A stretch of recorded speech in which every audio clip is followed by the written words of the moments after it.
So how do you get yourself into living in abundance, particularly when life right now doesn't actually show you that there is true abundance, and maybe you think that saying I am abundant, I'm abundant, I'm abundant is a lie, right?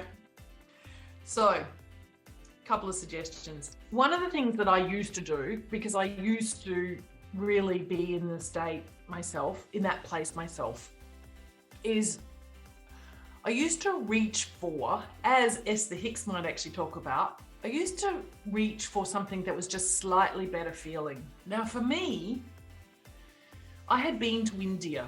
I'd actually been to India and I'd been to a 6-star resort there, this absolutely exquisite summer palace residence that was now owned and run as Ananda, this very, very, very exclusive health retreat. So I'd definitely seen opulence unlike anything I'd ever experienced before in my entire life. But on the way there, I saw a lot of the opposite. And sometimes when I have to remind myself that I am abundant, I literally go to this place, which is about being rich in lots of other ways. And I used to get out a journal and I used to write down in all of the ways that I am rich of character. And for me, it was about the fact that I am a really honest and reliable, and I used to write as many things as I possibly could. I am forgiving. I give people the benefit of doubt, and I would write down all my strengths and all my gifts and all my talents. I'm resourceful, and I would go on and on and on. And I would feel like I was very rich in terms of the depth of my character. And if you can actually attach yourself to that energy, you are more than halfway there. The other thing that I used to actually really remind myself of was that richness that is me is who made those journeys to India in my business. And it would remind me of how materially rich I actually am.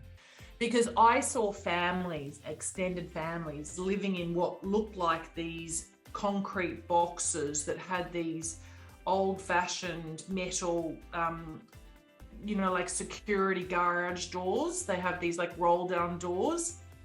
And inside these little concrete boxes, of which there are lots of them along these really filthy streets, there would be people who would be sleeping and eating, and they would actually not have access to their own bathrooms.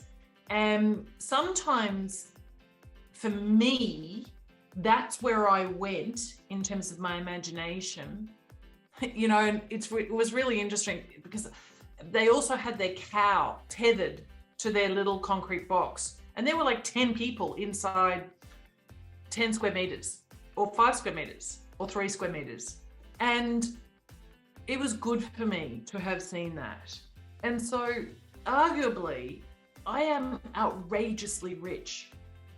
And I know that we kind of say we should never compare ourselves to others, but sometimes it behooves us to remember just how ridiculously wealthy we actually are, most of us who are in the Western world.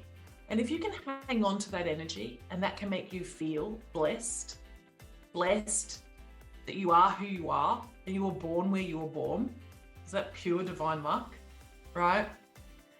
You are richer, you have more abundance and prosperity than 99.9% of those people, in particular in India, will ever come to know in their entire lifetimes.